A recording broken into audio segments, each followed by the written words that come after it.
Sahabat-sahabat semua yang semoga senantiasa diberkahi oleh Allah Subhanahu wa taala, tentang sejarah hidup dan perjuangan Rasulullah SAW yang ingin saya sampaikan pada kesempatan kali ini adalah tentang fase kedua dari tahapan-tahapan dakwah Rasulullah SAW. Pada tahapan kedua, Rasulullah SAW berdakwah secara terang-terangan atau yang disebut dengan ad-da'watul jahriyah.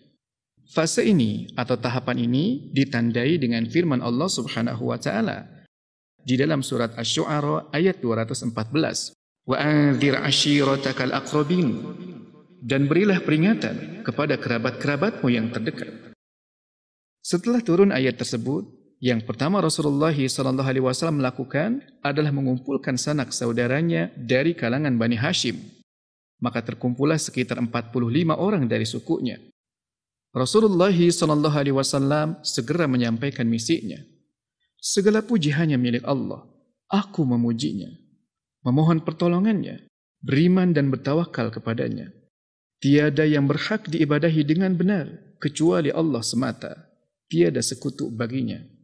Sesungguhnya aku adalah utusan Allah yang diutus untuk kalian secara khusus dan kepada seluruh umat secara umum. Demi Allah, kalian akan mati sebagaimana kalian tidur, dan kalian akan dibangkitkan sebagaimana kalian bangun dari tidur, dan perbuatan kalian akan diperhitungkan. Di sana ada surga dengan kenikmatan abadi atau neraka dengan siksaan abadi. Lalu Abu Talib berkata, kami senang menolongmu. Kami juga selalu menerima nasihatmu dan sangat membenarkan ucapan-ucapanmu. Mereka, anak cucu nenek moyangmu, kini berkumpul, dan aku salah seorang di antara mereka, dan orang yang paling cepat memenuhi keinginanmu. Teruskanlah apa yang diperintahkan kepadamu. Demi Allah, saya akan selalu melindungimu dan mencegah orang yang akan berbuat jahat kepadamu. Hanya saja, saya belum siap meninggalkan agama Abdul Muttalib. Sedangkan Abu Lahab berkata, sungguh hal ini merupakan aib. Cegahlah dia sebelum dia mempengaruhi yang lain. Kemudian Abu Talib berkata, demi Allah, aku akan tetap melindunginya. Dari sini, Rasulullah SAW mengetahui pembelaan Abu Talib kepadanya, meskipun dia sendiri tidak bersedia memeluk agama Islam. Maka setelah itu, Rasulullah SAW mendaki Bukit Sofa. Kemudian beliau berseru, wahai Bani Fihr, wahai Bani Adi. Tak lama kemudian, mereka berkumpul. Bahkan seseorang yang berhalangan hadir mengutus utusannya untuk mencari tahu apa yang terjadi. Datang pula Abu Lahab dan Quraisy.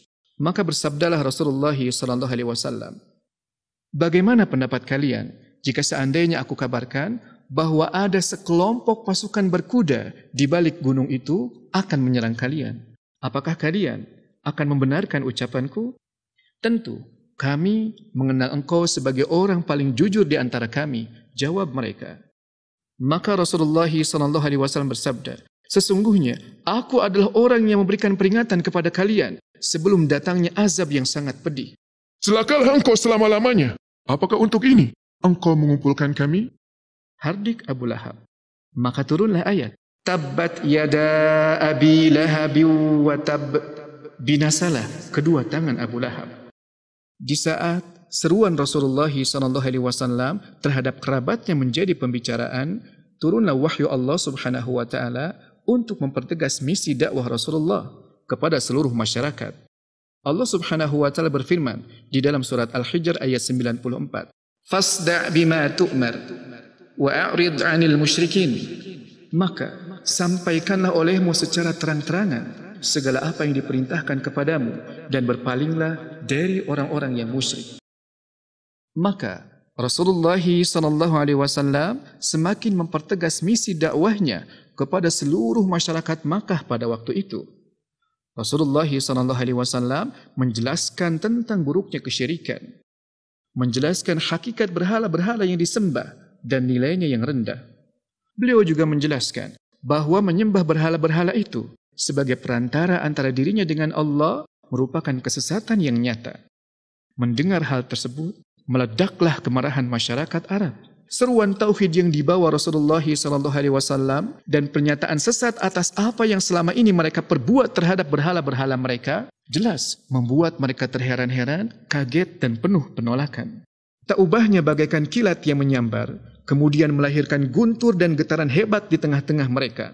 Sikap mereka tersebut menunjukkan bahwa mereka memahami apa yang ada di balik misi keimanan yang dibawa Rasulullah SAW, yaitu menghilangkan semua bentuk penuhanan dan penyembahan yang selama ini telah mereka percaya.